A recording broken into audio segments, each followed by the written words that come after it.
Hello viewers, নতুন একটি series শুরু করছি। আজকে আমি যাচ্ছি থাইল্যান্ড ব্যাংকক। আজকে আমার দুপুরে ফ্লাইট আছে হজরত শাহজালাল ইন্টারন্যাশনাল এয়ারপোর্ট থেকে। এখন এয়ারপোর্টের উদ্দেশ্যেই যাচ্ছি, রাস্তায় আছি, আপনাদের সাথে কানেক্ট করছি। ভিউয়ার্স, আজকের ওয়েদারটা সকাল থেকেই কুয়াশায় ভরা, জানি না অন টাইমে ফ্লাইট ছাড়বে কি না। যাই হোক, পৌঁছে গেলাম হজরত শাহজালাল ইন্টারন্যাশনাল এয়ারপোর্টে। এখন টার্মিনাল 1 দিয়ে এয়ারপোর্টের ভেতরে প্রবেশ করব।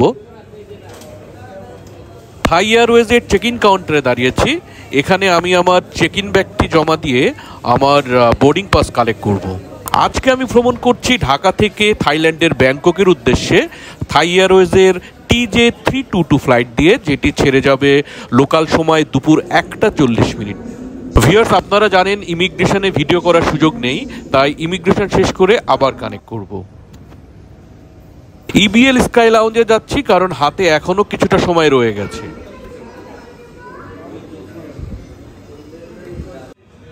ভিউয়ার্স, আজকে আমার নিরাপত্তা তল্লাশি হবে গেট নম্বর 9 দিয়ে। যতটুকু জানতে পেরেছি ফ্লাইটটি অন টাইমেই ছেড়ে যাবে। আশা করি ঠিক সময়েই ফ্লাইট বোর্ডিং করতে পারবো।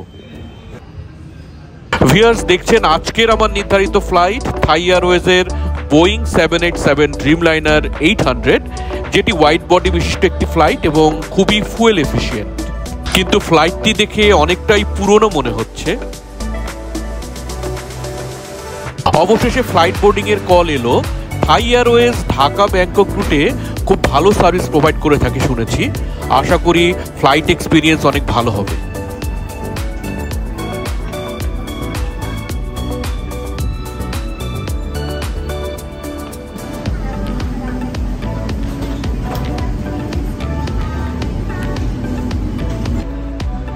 ফ্লাইটে উঠতেই খুব ভালো একটা অভ্যর্থনা পেলাম।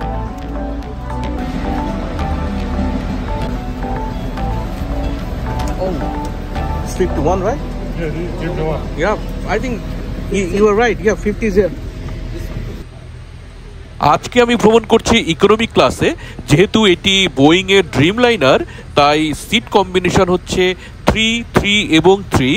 একই রোতে মোট 9টি সিট।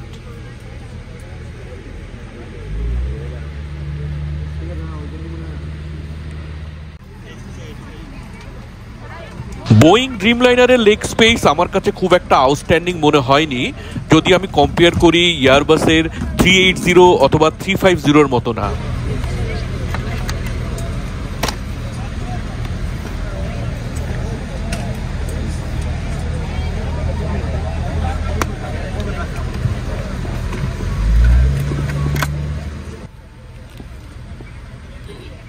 ভিউয়ার্স, দেখছেন থাই এয়ারওয়েজের হেডফোন, ব্ল্যাঙ্কেট এবং কুশন বালিশ।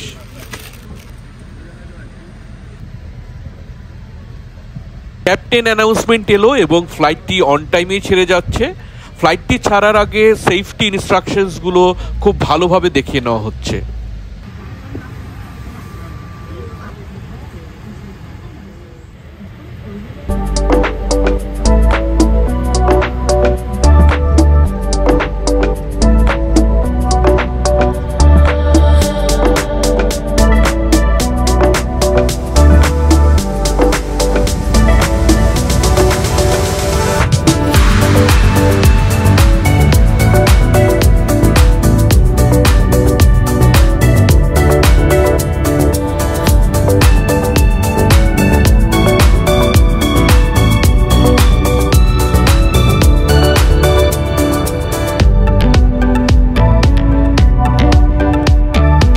উড়ে চলেছি ঢাকার আকাশে।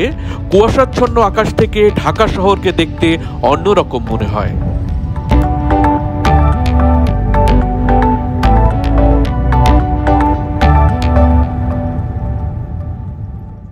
পাশের ভাইটির সাথে পরিচিত হয়ে খুব ভালো লাগলো এবং জানতে পারলাম যে উনি নিয়মিতই আমার এপিসোডগুলো দেখেন।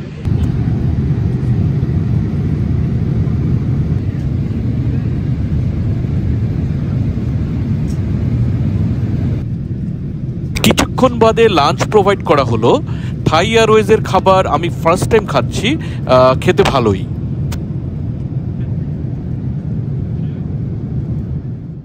ভিউয়ার্স, বোয়িং 787 এর একটি ভালো ফিচার হলো এখানে জানালার গ্লাসের রং খুব সহজেই পরিবর্তন করা যায় এবং একটি সুইচের মাধ্যমে এটি খুব সহজেই করা হয় এবং এটি খুব ভালোভাবে একটি সান প্রোটেক্টর হিসেবে কাজ করে। এই ফিচারটি স্বাভাবিকভাবে অন্য কোনো ফ্লাইটে আমার চোখে পড়েনি। আপনারা দেখছেন গ্লাসের রং চেঞ্জ হয়ে অনেকটাই নীল হয়ে গেছে এবং এটি সান প্রোটেক্টর হিসেবে কাজ করছে এখন। থাই এয়ারওয়েজের ল্যাবরেটরি আমার কাছে একটি স্পেশাল মনে হলো, কারণ যথেষ্ট পরিচ্ছন্ন, স্পেস আছে ভালোই এবং মাল্টিফাংশনাল।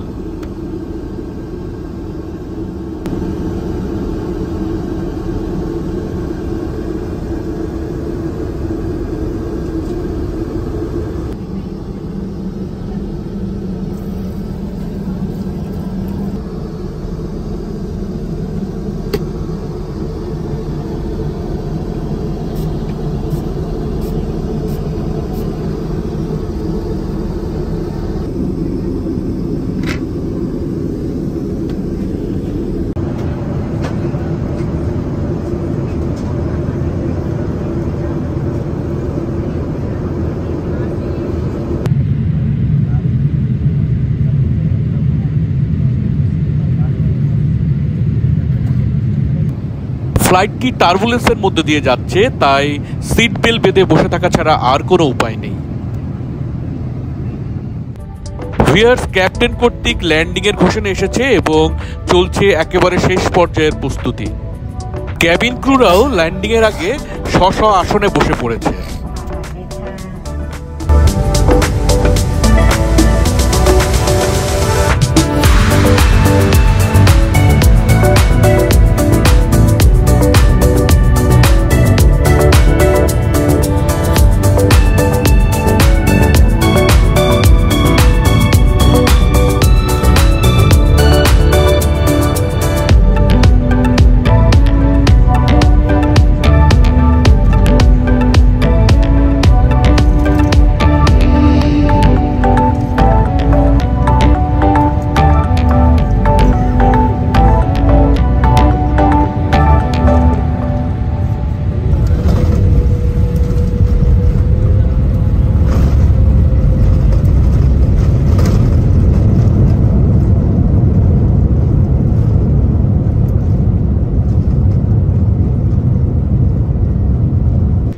সফল একটা ল্যান্ডিং হলো, পৌঁছে গেলাম ব্যাংকক ইন্টারন্যাশনাল এয়ারপোর্টে, যেটাকে বলা হয় সুবর্ণভূমি এয়ারপোর্ট।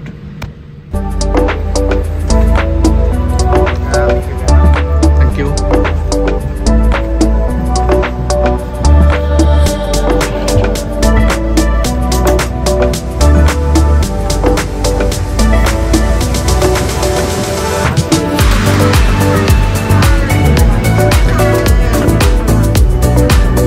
ভিউয়ার্স, আজকের এই ফ্লাইট জার্নিতে আপনাদের কোনো রিকমেন্ডেশনস অথবা মতামত থাকলে কমেন্টসে জানাবেন, আর ভিডিওটি ভালো হয়ে থাকলে লাইকস, কমেন্টস অ্যান্ড শেয়ার দেবেন এবং চ্যানেলটিতে নতুন হয়ে থাকলে সাবস্ক্রাইব করার অনুরোধ রইল।